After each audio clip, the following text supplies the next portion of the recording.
Have you ever been so scared of love that you pushed away the one person who could heal you? This is Emma's story, a story about a heart that learned to fear every touch, every promise, every gentle word.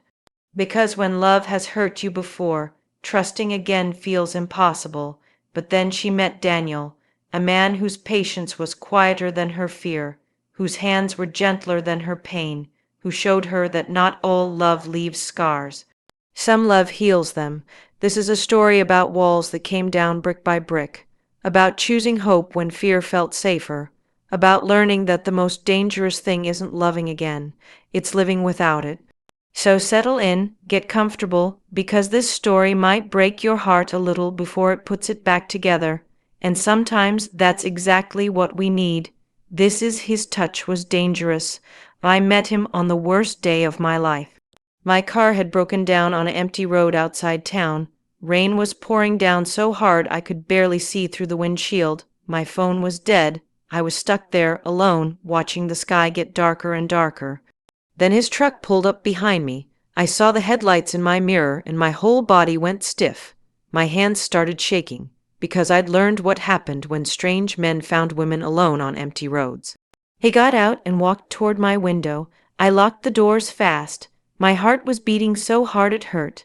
He stopped a few feet away and held up his hands, like he was showing me he meant no harm. The rain was soaking him, but he didn't come closer. "Your car okay?" he called out. His voice was gentle, even through the rain. I cracked the window just a tiny bit. "It won't start. Want me to take a look? I know a bit about cars." He still didn't move. Still kept his distance, "Or I can call a tow truck for you if you'd rather. Whatever makes you comfortable." Something about the way he said that last part made my chest hurt. Whatever makes you comfortable. Like my comfort actually mattered. "You can look," I said quietly. He checked under the hood while I stayed in the car with the doors locked, watching, always watching. After a few minutes, he came back to my window, keeping that same careful distance. "Your battery's dead. I can give you a jump if you want, or like I said, I can call someone for you." "A jump would be good," I said. He did it all without asking me to get out of the car, didn't ask for my number, didn't ask my name, just fixed my car and stepped back. "You should be good now," he said, rain dripping off his hair. "Try starting it." The engine turned right over. "Thank you," I said through the window. He smiled then, a real smile that reached his eyes. "Glad I could help. Drive safe, okay. Roads are bad tonight." Then he got back in his truck and waited. I realized he was waiting to make sure I got off okay, that I was safe. I pulled away slowly, watching him in my mirror. He didn't follow, just waited until my taillights disappeared, then went the other direction. That night I couldn't stop thinking about him. About how he'd kept his distance, how he'd given me choices, how he'd made sure I felt safe before he did anything. My ex never did that. He took what he wanted, pushed when I said no, made me feel small and scared in my own skin. After I finally got away from him, I swore I'd never let anyone close again. I built walls so high nobody could climb them. I flinched when people moved too fast. I sat with my back to the wall in restaurants. I planned escape routes everywhere I went. For 2 years I lived like that, protected, alone, scared of every shadow. But that man on the road, the one with the gentle voice and careful hands, he'd done something I didn't expect. He'd shown me that not everyone was dangerous, that some people actually cared about making you feel safe. I didn't think I'd ever see him again. Our town wasn't that small, but the universe had other plans. 3 days later, I was at the grocery store, reaching for cereal on the top shelf. I couldn't quite get it. I was standing on my toes, stretching as far as I could. "Need help?" I knew that voice, turned around, and there he was.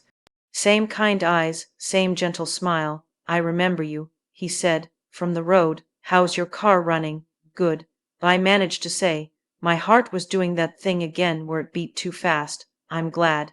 He reached up and got the cereal for me easy. Handed it over without his fingers touching mine. Like he somehow knew. Like he understood. "Thank you," I said. "I'm Daniel, by the way. Emma." I told him, and I don't know why I said the next part. Do you want to get coffee sometime? The words came out before I could stop them. Me, asking a man for coffee. I couldn't believe it. His whole face lit up. I'd really like that. We exchanged numbers. He didn't text me that night or the next day, didn't push. On the third day, he sent one message. Still up for that coffee. No pressure if you changed your mind. No pressure. Those words again. We met at the coffee shop on Saturday morning. I got there early and sat in the corner booth where I could see the door, where I could leave if I needed to. He showed up right on time with that same smile, but he didn't slide into the booth next to me. He sat across the table, gave me space. We talked for 2 hours about everything and nothing, books we liked, places we wanted to visit. He told me about his job fixing cars. I told him about my work at the library. He didn't ask about my past, didn't ask why I sat where I sat or why I jumped a little when the door slammed. When we left, he walked me to my car but stopped a few feet away. I had a really good time, he said. Me too. Can I see you again? I'd like that. He smiled, put his hands in his pockets, and waited until I got in my car safely. Just like that night on the road. For the next month, we met every Saturday. Same coffee shop, same booth. He never pushed for more, never asked to come to my place or invited me to his. Just gave me time and space and patience. Slowly, something inside me started to change. The walls I'd built started to crack. Not breaking down, just opening up, like windows letting in light. One Saturday, we were walking to our cars after coffee, and it started to rain. Not hard like that first night, but steady and cold. Here, he said, starting to take off his jacket. I stepped back without thinking. Old habit, old fear. He froze, held the jacket in his hands. I'm sorry, I wasn't thinking. I just didn't want you to get cold. No, I'm sorry, I said, and I was suddenly crying. Right there in the parking lot in the rain. It's not you, it's just someone hurt me really bad. And sometimes I still react like he's here, like everyone's going to hurt me. Daniel stood there in the rain with me, and his eyes were so sad. Emma, I'm so sorry that happened to you. You don't ever have to apologize for protecting yourself. Not to me, not to anyone. I don't want to be scared anymore. I whispered, then we'll work on it together, he said softly. As slow as you need, I'm not going anywhere. He held out the jacket again, but this time he didn't move toward me, just held it out and waited. I took a step forward, then another. Then I let him put the jacket around my shoulders. His hands didn't grab, didn't hold on too long, just settled the jacket gently and stepped back. It was just a jacket, just a small moment, but it felt like everything, because in that moment I understood something important. His touch wasn't like the touches I'd learned to fear. His hands weren't weapons. They were gentle, careful, safe, and maybe, just maybe, I could learn to trust them. We stood there in the rain, and I didn't pull away when he slowly reached out and squeezed my hand once before letting go. That night I went home and cried, but not from fear this time, from relief, from hope, from the feeling that maybe my scared heart had finally met hands gentle enough to hold it. Daniel became part of my life so quietly I almost didn't notice it happening. After that day in the rain, we kept meeting for coffee every Saturday. Then Saturdays turned into Wednesdays too. Then suddenly he was texting me good morning every day, and I was actually smiling at my phone like some girl in a movie. But he never rushed me, never asked for more than I could give. When other guys I'd dated before my ex would get mad if I didn't text back fast enough, Daniel would just say, no worry, talk when you're ready, and mean it. When my ex used to show up at my apartment without asking, Daniel always checked first. Want company today or do you need alone time? He gave me choices. Every single day he gave me choices. 1 month turned into 2. Then 3, we fell into this easy rhythm that felt like breathing. He learned that I didn't like being surprised, so he always told me his plans. I'm going to stop by the store after work, then head home. Want to meet for dinner around 7. Everything clear. Everything safe. He learned that I needed to sit facing the door in restaurants, so he always took the other seat without me having to ask. He learned that sudden loud noises made me jump, so he'd warn me.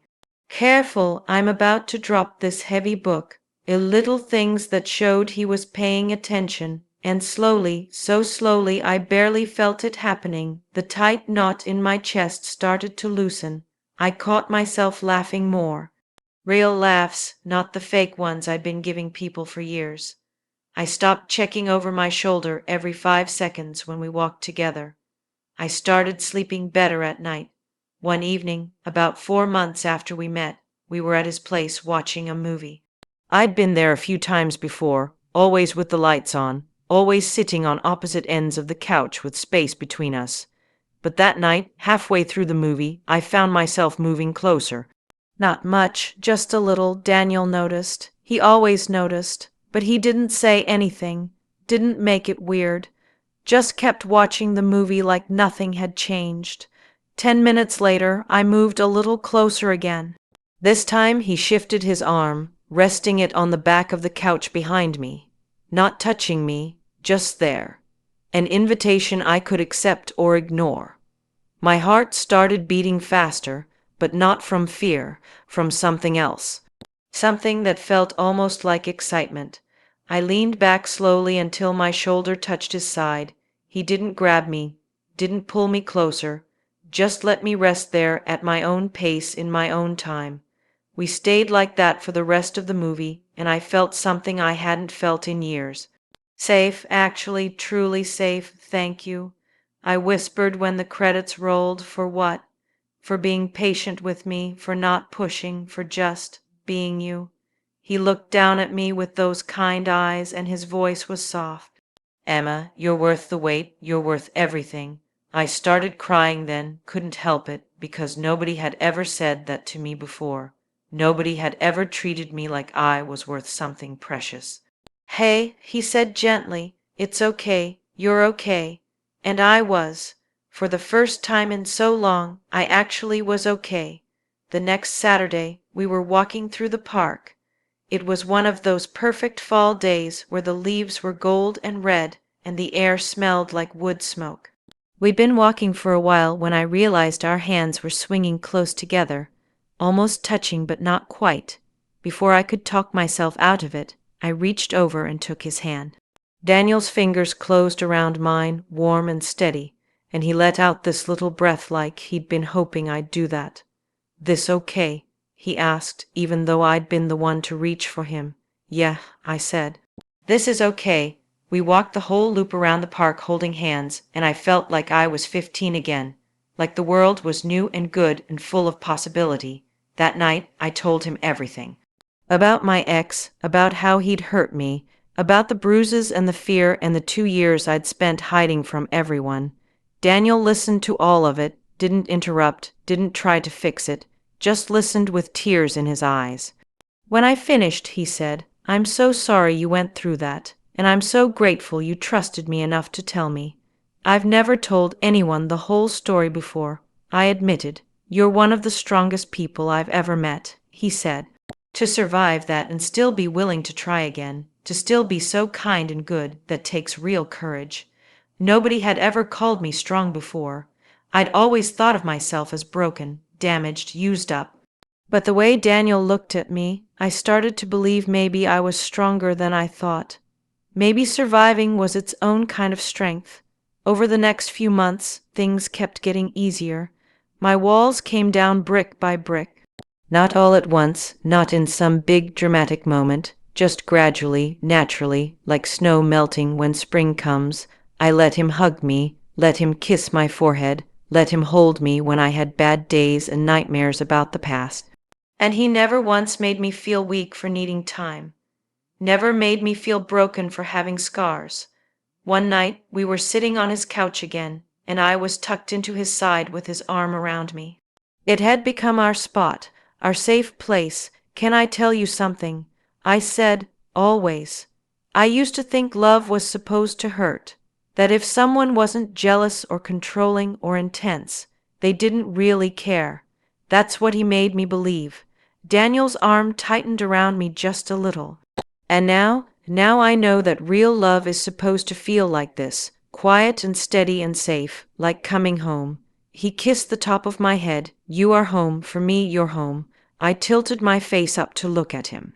I love you, I said, the first time I'd said it to anyone in years. I love you too, he said. I've loved you since that first day in the rain when you were brave enough to crack that window and talk to me. We kissed then. Slow and sweet and gentle, the kind of kiss that promised forever without having to say it out loud. When we pulled apart, I realized I was crying again. Happy tears this time. You healed me, I whispered. I didn't think anyone could, but you did. Daniel cupped my face in his hands, those careful hands that had never hurt me, and smiled. No, sweetheart, you healed yourself. I just loved you while you did it. And maybe he was right, but I knew one thing for certain. His love had shown me I was worth healing, and that made all the difference. Everything was perfect until the day I saw him again. Daniel and I had been together for almost a year. A whole year of learning to trust again, of learning that love could be soft and kind, of learning that I deserved good things. We were planning to move in together. Daniel had shown me pictures of this little house with blue shutters and a garden in the back. We talked about painting the bedroom yellow because I loved how sunshine looked on walls, about getting a dog, about building a real life together. I was happy, actually, truly happy. For the first time since before everything went wrong, I felt like myself again. Then I saw my ex at the grocery store. I was in the produce section, picking out apples, when I heard his voice behind me. That voice I'd tried so hard to forget. The one that used to say sweet things and terrible things, sometimes in the same breath. Emma, I froze. The apple in my hand fell and rolled away across the floor. I turned around slowly, and there he was. Same face, same smile that used to make my stomach hurt, looking at me like no time had passed at all. Like he hadn't broken me into 1,000 pieces. Wow, it's really you, he said, stepping closer. You look good. I couldn't breathe, couldn't move, couldn't remember how to make my voice work. I've been thinking about you, he continued. About us. I made mistakes, I know that, but I've changed. I've been working on myself. That's when something inside me snapped awake. I took a step back. Stay away from me. Emma, come on. Don't be like that. Can't we just talk? No. My voice came out stronger than I expected. We have nothing to talk about. Leave me alone. I walked away fast, leaving my cart right there in the middle of the aisle. My whole body was shaking. I barely made it to my car before I started crying. I drove to Daniel's work, breaking every speed limit. I needed him, needed to feel safe again. But when I got there and he came out to meet me, concern all over his face, something strange happened. Instead of feeling safe, I felt terrified. Because looking at Daniel, at his kind eyes and gentle hands, I suddenly remembered how much it hurt when you gave someone your whole heart and they destroyed it. I remembered the pain, the fear, the feeling of being so broken you didn't think you'd ever be whole again. What if Daniel hurt me too? What if one day he changed just like my ex had? What if I gave him everything and ended up shattered all over again? Emma, what's wrong? Daniel asked, reaching for me. I stepped back. Don't. He dropped his hand immediately, his face confused and worried. Talk to me. What happened? I saw him. I whispered at the store. He tried to talk to me. Daniel's whole body went tense. Did he hurt you? Are you okay? I'm fine.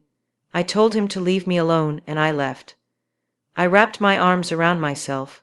But Daniel, I can't do this. Can't do what? This, us. I can't. The words were tumbling out now, fast and panicked. I thought I was ready, but I'm not. I'm never going to be ready. I'm too broken, too damaged, and one day you're going to see that and leave, or worse, you'll change and hurt me, and I can't survive that again. I can't. Emma, stop. Listen to me. No, I cut him off. I need to go. I need to think. I need space. I got back in my car before he could say anything else, drove away watching him get smaller in my rear view mirror, just standing there in the parking lot looking lost. For the next week, I didn't answer his calls, didn't read his texts. I stayed in my apartment with the curtains closed, telling myself I was doing the right thing, protecting myself, being smart, but I'd never felt more miserable in my entire life. My apartment felt empty without his good morning texts. Food had no taste. I couldn't sleep. Every time I closed my eyes, I saw his face that day in the parking lot, the hurt in his eyes, the confusion. My best friend Sarah came over on day 5 and found me crying on the couch. "Okay, that's it," she said, sitting down next to me. "Talk to me. What's really going on?" So I told her everything about seeing my ex. About the fear, about pushing Daniel away. "Do you love him?" she asked when I finished. "So much it scares me." "Does he treat you well?" "He's the best person I've ever known." "Has he ever given you a reason not to trust him?" I thought about that. About a whole year of Daniel being patient and kind and steady, of him never pushing, never demanding, never making me feel small or scared. "No," I whispered, "never." "Then why are you punishing him for something your ex did?" Her words hit me like cold water. She was right. Daniel wasn't my ex. He'd spent a whole year proving that, and I was throwing it all away because I was scared. But wasn't being without him scarier? Wasn't living alone in my fear worse than risking my heart? I grabbed my keys. "Where are you going?" Sarah called after me. "To fix the biggest mistake of my life." I drove to Daniel's apartment. It was late, almost 10 at night, but his light was on. I knocked on the door, my heart pounding so hard I thought it might break through my chest. He opened the door and just stared at me. His eyes were red like he'd been crying. I'd never seen Daniel cry before. "I'm sorry," I said, and then I was crying too. "I'm so sorry. I got scared and I ran and I pushed you away, but Daniel, I can't breathe without you. This whole week has been hell. Being without you hurts worse than any fear ever could. Emma." "No, let me finish. I love you. I love you so much it terrifies me, because you're good and kind and you make me feel safe, and the thought of losing that, of losing you, makes me want to hide from the world, but hiding from you isn't protecting myself. It's just making myself miserable." I took a shaky breath. My ex hurt me. He broke me. But you've spent a year putting me back together, and I'm done letting him control my life. I'm done letting fear make my decisions. I want to be brave. I want to choose love. I want to choose you. Daniel reached out slowly and wiped the tears from my face with his thumbs. "I'm not going to hurt you," he said softly. "I know you're scared, and I know trust is hard, but Emma, I love you. I'm going to keep loving you through the scared days and the brave ones. I'm not going anywhere. Promise." I whispered, "I promise." He pulled me into his arms and I wrapped myself around him, holding on tight. Like if I held on hard enough, I could keep this feeling forever. This feeling of being home, being safe, being loved. "I'm going to mess up sometimes," I said against his chest. "I'm going to have bad days, days when the fear comes back." "I know," he said, kissing the top of my head, "and I'll be there for all of it. The good days and the hard ones. That's what love is." We stood there in his doorway, holding each other, and I understood something important. Love was scary. Opening your heart was terrifying, but closing it off and living in fear was worse. My ex had taught me that love was pain. But Daniel was teaching me something better, that love could be healing, that the right person wouldn't make you smaller, they'd help you grow, that being vulnerable wasn't weakness, it was the bravest thing you could do. "Come inside," Daniel said gently. "Let's make some tea and talk, really talk." I nodded and followed him in, my hand in his, and for the first time in a week I could breathe again. Because I'd learned that losing him hurt more than any old wound ever could, and I was done letting my past steal my future. The morning after I came back to Daniel, I woke up on his couch with a blanket tucked around me and sunlight streaming through the windows. We'd stayed up until 3 in the morning just talking, really talking. I told him about every fear I'd been carrying. He told me about how scared he'd been that I was gone for good. We cried together, laughed together, held each other until the words ran out, and all that was left was quiet understanding. I found him in the kitchen making coffee, and when he saw me, his whole face lit up like I was the best thing he'd ever seen. "Good morning," he said softly, "good morning."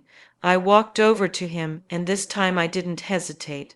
I wrapped my arms around him and buried my face in his chest. "I love you." His arms came around me, warm and safe. "I love you too, so much." We stood there for a long moment, just breathing together, and I felt something shift inside me. Something that had been tight and scared for so long finally relaxed. I was done running, done hiding. I was choosing this, choosing him, choosing us. Over the next few months, things weren't perfect. I still had bad days, days when the old fears crept back in and made me want to pull away. Days when I woke up from nightmares and couldn't remember where I was. But Daniel was there for all of it.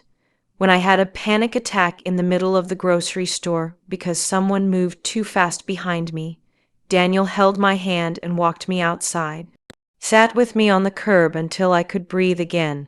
Didn't make me feel embarrassed or broken. Just loved me through it. When I got quiet and distant because my mind was telling me lies about not being good enough, Daniel would pull me close and whisper true things until I believed them again. "You're strong, you're brave, you're loved. I'm not going anywhere."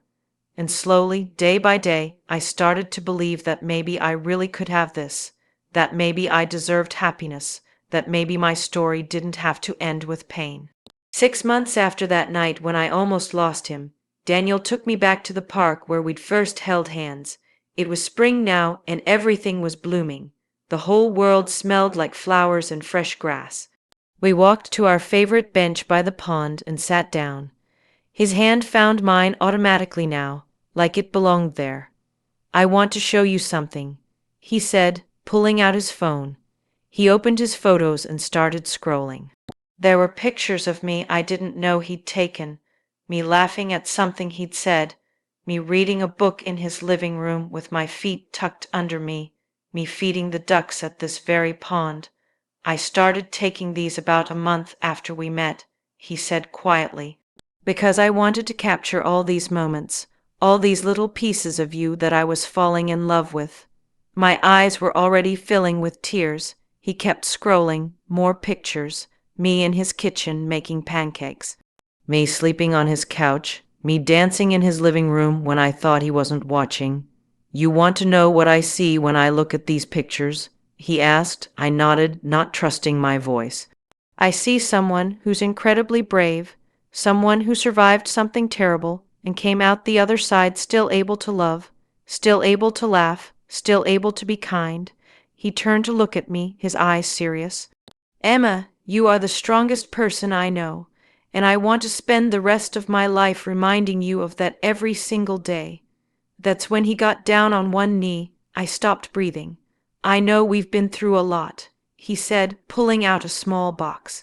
"And I know you're still healing. I know there will be hard days ahead, but I want to be there for all of them, the good ones and the tough ones. I want to wake up next to you every morning and remind you that you're loved.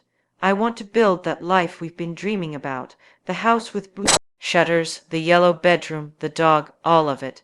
He opened the box, and inside was the most beautiful ring I'd ever seen, simple and perfect. "Emma, will you marry me?" The tears were streaming down my face now. Happy tears, healing tears, tears that washed away the last pieces of fear I'd been holding on to. "Yes," I whispered, then louder, "Yes, yes, 1,000 times yes." He slid the ring onto my finger and stood up, lifting me with him. We kissed there by the pond while the ducks swam by, and the sun shone down on us like a blessing. When we pulled apart, I was laughing and crying at the same time. "I can't believe you want to marry me," I said. Broken, scared mess of a person, me. Daniel cupped my face in his hands, those hands that had never hurt me, and looked into my eyes. "You're not broken, you're healing, and there's a difference. Broken means you can't be fixed. Healing means you're already putting yourself back together. And Emma, watching you heal, watching you grow, watching you become more yourself every single day, that's been the greatest honor of my life." I kissed him again because I didn't have words for how much I loved him. We stayed at the park for hours, making plans and dreaming about our future, talking about the wedding we'd have, small and simple, just our closest friends and family. Talking about the life we'd build together, the children we might have someday, the old age we'd grow into side by side. As the sun started to set, painting the sky pink and gold, I looked at the ring on my finger and felt something I never thought I'd feel again. Hope, real, solid, unshakable hope. Because I'd learned something important over the past year and a half. The past couldn't be changed, the pain couldn't be erased, but it also didn't get to write my whole story. I got to choose what came next, and I was choosing love. I was choosing trust. I was choosing to believe that good things could happen to me, that I deserved soft mornings and gentle hands and a love that felt like coming home. My ex had tried to convince me I was worthless, that no one would ever really love me, that I was damaged goods, but Daniel proved every single one of those lies wrong. His love showed me that I was valuable, lovable, whole, not despite my scars, but including them, because my scars were part of my story, and my story made me who I was. We walked back to the car as the stars started to come out, my hand in his, my ring catching the light from the street lamps. "Thank you," I said quietly. "For what?" "For seeing me, the real me, the scared parts and the strong parts and everything in between, for loving all of it." Daniel stopped walking and turned to face me. "Emma, you're easy to love. You always have been. I'm just glad you finally see what I've seen all along." That night, lying in bed with my head on his chest and his arms around me, I thought about the girl I used to be. The one who was so broken she couldn't imagine ever being whole again. The one who thought love was supposed to hurt.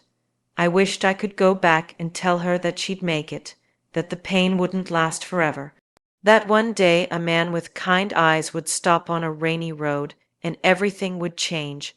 I wished I could tell her to hold on, to keep breathing, to believe that better days were coming, but maybe I didn't need to go back. Maybe the best thing I could do was keep moving forward, keep choosing love, keep choosing hope, keep building this beautiful life with this beautiful man who saw my worth when I couldn't see it myself. Daniel's breathing evened out as he fell asleep, but I stayed awake a little longer, looking at my ring in the moonlight coming through the window, and I made myself a promise.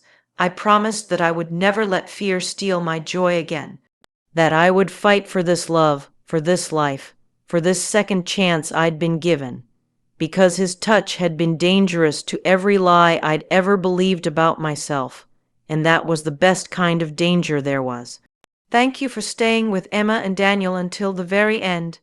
If this story touched your heart, please hit that like button. It helps more people find stories about hope and healing and second chances. Stories that remind us love doesn't have to hurt to be real. Subscribe to this channel for more clean, emotional love stories that speak to the heart. Stories about real people facing real struggles and finding their way to happiness. Share this with someone who needs to hear that broken hearts can heal, that patience is powerful, that the right love is worth waiting for. Drop a comment below and tell me, what was your favorite moment in Emma and Daniel's journey? Was it their first meeting in the rain, the moment she took his hand in the park, or when she came back and chose love over fear? Your words matter, your story matters, and you're not alone. More stories are waiting for you. Stories of hope, of healing, of love that feels like coming home. Click the next video and let's keep this journey going together. Until next time, remember, you deserve a love that makes you feel safe. A love that's patient, a love that sees your scars and loves you not despite them, but because they're part of what makes you beautifully, perfectly you. See you in the next story.